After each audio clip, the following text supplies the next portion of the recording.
there are many things that sort of don't come together for Bangalore almost collectively. Where was this game lost? Was it lost with the number of runs at halftime, or was it sloppiness in the field? What do you make of it? I suppose it's a slight mixture of both. But I think, the score wasn't too bad, but like we said, it was talking half time, maybe 10 or 15 short, which pretty much ended up being about that. So, although, they're missing AB de Villiers, that's a big blow. He's the best player, along with Virat's obviously the best player on the side. So when you're missing arguably the world's best player, that can also, that doesn't help. In a way, we've seen Sunrisers who make every run that much harder to get with the way they bowl and field. Whether you take 150 or not for them, mid-innings, that's another argument. Similarly, whether you take 170 or not, it just seems easier to score runs against Bangalore, no matter who the bowler is. Yeah, I was about to say, it's the exact opposite of what Sunrisers is doing. Okay, their form team, they kind of have got their bowling sorted. The bowlers obviously perform a lot better under pressure. This is a tougher ground to defend. All those things, but they just do the basic things better than RCB are doing at the moment. Sure. Whether it's the catching, the fielding at times, silly misfields.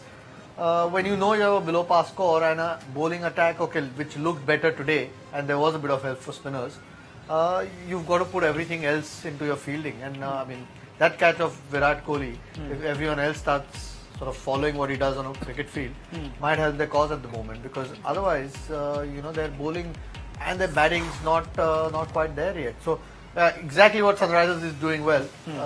RCB needs to start at some stage, although it's very hard to replicate that. It's almost like they're searching for answers and scrapping for answers. I was just going to ask you, what do they do? They're searching for answers. I just don't know if they've got any right now. Unless Virat and AB go off, and properly go off, they really are looking for some answers. Yeah. I mean, the angriest Virat Kohli could have felt, may not have looked, was when he took that catch when the game was effectively done. Because you normally see Virat Kohli animated no matter what the stage of the game, but he could tell he's just annoyed. It must be maddening for Virat Kohli, as much passion as which he leads.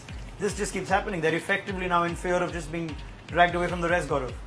Having seen so much success for India and then seeing so much failure for RCB, it must be very difficult for him as a captain. And he may not be able to lead a side which does not have possess that quality. I think that's clearly the point of contention here for RCB, because he's performing every year. He does perform. AB performs, but you don't have anybody to win games. And also, from a strategic point of view, tactical point of view, I'm not sure they really put a lot of effort towards that. I think he just goes by the flow. He brings on his bowlers. Even all of us kind of called that Southee is going to bowl bouncers to Naren, and obviously the batsmen will be prepared for that. It didn't work today, and yes, fielding has been bad, but I think they need to put in more effort towards finding some strategy, the kind of bowling they do, who to bowl when. I'm not too sure if they do that.